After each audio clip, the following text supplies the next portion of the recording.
Hello everyone. आज का हमारा टॉपिक है कि अब हम देखेंगे कि पार्चुरेशन और लैक्टेशन किस तरीके से होता है। पार्चुरेशन का मतलब होता है कि आपका जो फुल्ली मैच्योर जो आपका यंग वन बना है मतलब फीमेल के अंदर, तो उसको कैसे बाहर निकालना है। ठीक है, वो कैसे किस तरीके से बाहर निकलता है, इस प्रोसेस को हम क्या पे कहते हैं, पार्चुरेशन। इसको क्या, इसमें क्या आपका होता है, इसमें आपका नर्वस सिस्टम और हॉर्मोन्स दोनों का ही बहुत इंपॉर्टेंट रोल होता है।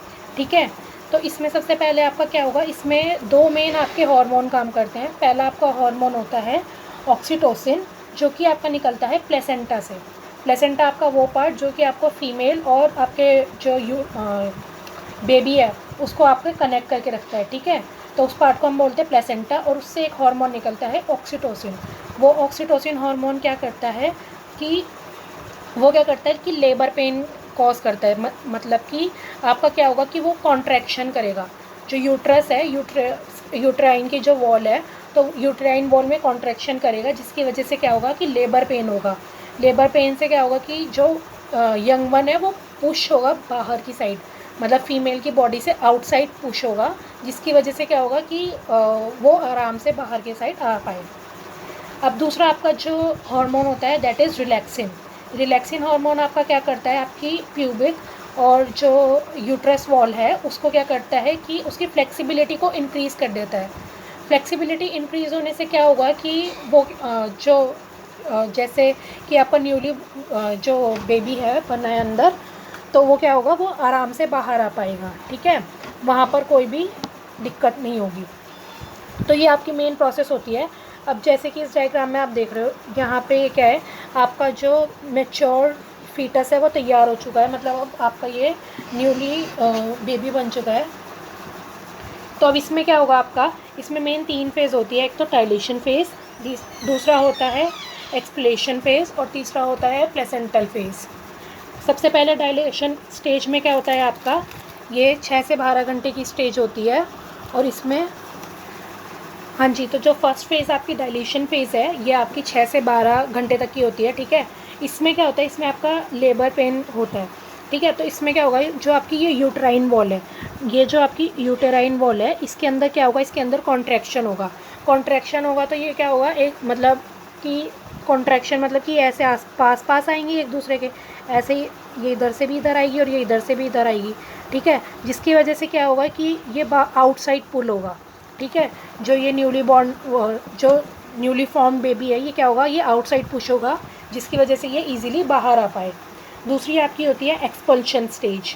ठीक है, इसमें आपका क्या होता है कि इसके टाइम तक डाइल्यूशन कंप्लीट हो जाता है। अब आपका क्या होगा कि फीटस जो है, ये आपका जो फुल्ली डेवलप फीटस है, इसको क्या होगा, ये बाहर की तरफ पुश होगा, मतलब सर्विक्स की साइड पुश होना स्टार्ट हो जाएगा। ठीक है, और इसमें क्या होगा कि इसमें जो ये आपका बेबी है, इसका क्या होगा, हेड की जो होगा वो बाहर की साइड आ जाएगा। ठीक है, देखो आप इस वाली स्टेज में देखो, इसमें क्या है, आपकी यूट्राइन वॉल पुश हो रही है। पुश होने के बाद क्या हुआ, जब यहाँ से ये पुश होने लग गई इधर से भी और इधर से भी, तो ये क्या हुआ, ये बाहर की तरफ पुश होगा, जिसकी वजह से ये क्या होगा कि इसका जो होगा हेड सबसे पहले बाहर आ जाएगा और फिर बाकी कंप्लीट बॉडी बाहर आएगी। तीसरी आपकी होती है प्लेसेंटल स्टेज। प्लेसेंटल स्टेज में आपका क्या होता है कि इसमें बहुत ही ज़्यादा जब पावरफुल यूट्राइन कॉन्ट्रैक्शन होता है, जो प्लेसेंटा होती है, और ये वाला यूट्राइन का, ये यूट्रस का जो पार्ट होता है, ये वाली यूट्राइन जो वॉल है, ठीक है, ये क्या होगा, ये सारी बाहर आ जाएगी और इसमें बहुत ही इंटेंस ब्लीडिंग होगी। ठीक है, तो ये आपकी 3 स्टेज थी। सबसे पहली आपकी कौन सी थी, डायलेशन फेज़, दूसरी आपकी कौन सी थी, एक्सपल्शन फेज़, और तीसरी आपकी कौन सी थी, प्लेसेंटल स्टेज। ठीक है, अब आपका नेक्स्ट पार्ट आपका क्या है, लैक्टेशन। लैक्टेशन मतलब कि production of milk. Production of milk किसके अंदर होता है, फीमेल के अंदर। ठीक है, इसमें क्या होगा, इसमें आपके मेन 2 हार्मोन का वर्क होता है। सबसे पहला आपका हार्मोन होता है प्रोलैक्टिन, जो कि आपका एंटीरियर लोब और पिट्यूटरी से निकलता है। ठीक है, ये क्या करता है कि ये आपका मिल्क के सिंथेसिस के लिए रिस्पॉन्सिबल होता है कि जो फीमेल की मेमरी ग्लैंड है उसके अंदर मिल्क का प्रोडक्शन प्रॉपरली हो जाए। ठीक है, उसके बाद आपका कौन सा होता है, ऑक्सीटोसिन। पहला आपका हार्मोन था प्रोलैक्टिन, दूसरा आपका कौन सा हार्मोन है, ऑक्सीटोसिन। ये होता है कि जो मिल्क का फॉर्मेशन हुआ है प्रोलैक्टिन की वजह से, तो उस मिल्क को अब बाहर निकालने के लिए कौन सा हार्मोन वर्क करता है, आपका ऑक्सीटोसिन। तो अब आपका जो फर्स्ट मिल्क, मतलब जो फर्स्ट टाइम आपका मिल्क निकलता है ब्रेस्ट से, तो उसमें क्या होगा आपका कि वो चाइल्ड बर्थ के 2 से 3 दिन बाद होगा। और ये क्या होता है, इसके अंदर आपका एंटीबॉडीज़ भी प्रेजेंट होते हैं और इनके अंदर एल्वेओलाई रिच होता है प्रोटीन, ठीक है। तो एंटीबॉडी क्या करते हैं, जो फीटस है उसको क्या करते हैं, प्रोटेक्शन प्रोवाइड करने का काम करते हैं, क्योंकि अभी उसके अंदर अपनी इतनी इम्यूनिटी नहीं है कि वो खुद को प्रोटेक्ट कर सके। तो सारी उसकी इम्यूनिटी और मोस्ट ऑफ द न्यूट्रिएंट्स वो अभी कहाँ से लेता है, फीमेल की बॉडी से ही लेता है। अब इसके बाद आपके क्या होता है कि कभी कभी आपके प्रेगनेंसी में कुछ डिसऑर्डर्स हो जाते हैं, कुछ प्रॉब्लम हो जाती है, जिसकी वजह से क्या होगा, आपका अबॉर्शन हो सकता है, ठीक है। तो इन डिसऑर्डर्स को क्या कहते हैं, इन डिसऑर्डर्स में मेनली कौन कौन से आपके होंगे।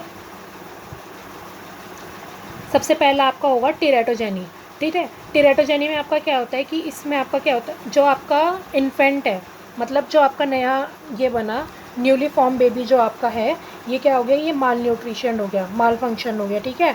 ये किस वजह से होता है कि अगर आप बहुत ही ज़्यादा अल्कोहल, ड्रग्स या फिर ऐसे कोई भी ऐसे बहुत सारे चीज़ों का वो करते हो, इन चीज़ों का कंजम्पशन करते हो जो कि आपका हार्मफुल होता है प्रेगनेंसी के टाइम, तो ये क्या होते हैं, ये आपका क्या कॉज कर देते हैं, मतलब ये माल फंक्शन हो जाता है जो ये फीटस है, ठीक है। सेकेंड आपका है एमिनोइटिस। इसमें क्या होगा कि जो आपकी 3 लेयर थी, कोरियन, एमनियन और एक तीसरी लेयर जो थी आपकी, तो उसमें क्या होगा, इन्फ्लेमेशन हो जाएगा। जो आपकी एमनियन वाली लेयर थी ना, सेकेंड वाली, जो आपके डायरेक्टली किसको कवर करके रखती थी, ये आपका एम्ब्रियो था, ठीक है। इसको डायरेक्टली जो कवर करके रखती थी लेयर, दैट इज़ एमनियन। इसका क्या होगा, इसके अंदर इन्फ्लामेशन हो जाएगा एमनियन के अंदर। आपका थर्ड है एबॉर्शन। एबॉर्शन में आपका क्या होता है कि कभी कभी आपका क्या होता है कि कुछ नेचुरल कॉज की वजह से भी क्या हो जाता है कि आपका इम्प्लांट नहीं हो पाता है, जो एम्ब्रियो आता है और वो डायरेक्टली बॉडी से बाहर निकल जाता है, तो इसको हम क्या बोलते हैं, एबॉर्शन। तो ये आपके मेन 3 डिजीज़ थी।